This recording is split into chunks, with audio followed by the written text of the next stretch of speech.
Bonjour, je suis Myriam Leguet et je dirige le campus AgroParisTech de Nancy. Et je vais vous parler aujourd'hui d'hôte écologie et de traits fonctionnels. Bien que tout forestier connaisse le mot haute écologie, il est utile de rappeler sa définition. Au sens strict, l'haute écologie désigne la science de la réponse des espèces, plus précisément de chaque espèce, aux facteurs abiotiques du milieu, indépendamment de la présence d'autres espèces. Le concept a émergé à la fin du XIXe siècle. Étudier l'haute écologie d'une espèce consiste donc à considérer les différents facteurs du milieu, disponibilité de la lumière, de l'eau et des nutriments, et l'effet de leurs variations sur la capacité de l'espèce à maintenir sa biomasse au fil du temps. On peut ainsi, par exemple, caractériser la gamme de ces facteurs qui permet à l'espèce de se maintenir, c'est-à-dire sa niche écologique telle qu'elle a été définie par Hutchinson en 1957. On peut aussi caractériser la valeur d'un facteur qui permet d'optimiser tel ou tel aspect des performances de la plante, par exemple sa croissance.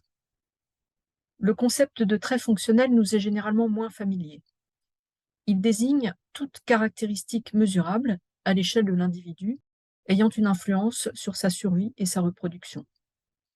La hauteur totale, la densité du bois, la densité surfacique des feuilles, la masse des graines sont des exemples de traits concernant les arbres. Ces exemples permettent de comprendre qu'un trait donné varie entre espèces au sein d'un même milieu, mais aussi au sein d'une même espèce et même au sein d'une population d'une même espèce. Une caractéristique très importante d'un trait, c'est qu'il est mesurable. Considérer les traits des espèces permet ainsi de caractériser objectivement la façon dont la plante répond au milieu. Par exemple, la mesure de la résistance du xylème à la cavitation est une information importante pour comprendre comment un arbre va résister à la sécheresse. La sélection naturelle et l'évolution font le tri dans les combinaisons de traits des espèces et conduisent à des assemblages de traits cohérents, qu'on appelle parfois de façon assez trompeuse des stratégies évolutives. On observe notamment des compromis entre traits, ou trade-off en anglais. Par exemple, les espèces qui ont une croissance rapide ont généralement un bois peu dense. À partir de là, on comprend donc que l'hôtécologie d'une espèce est liée à la réponse de ces traits aux facteurs du milieu, et que considérer les traits permet de relier l'hôtécologie au fonctionnement de la plante dans son environnement. Caractériser la réponse des espèces aux facteurs du milieu est aujourd'hui un enjeu majeur, face auquel se développent de nouvelles approches.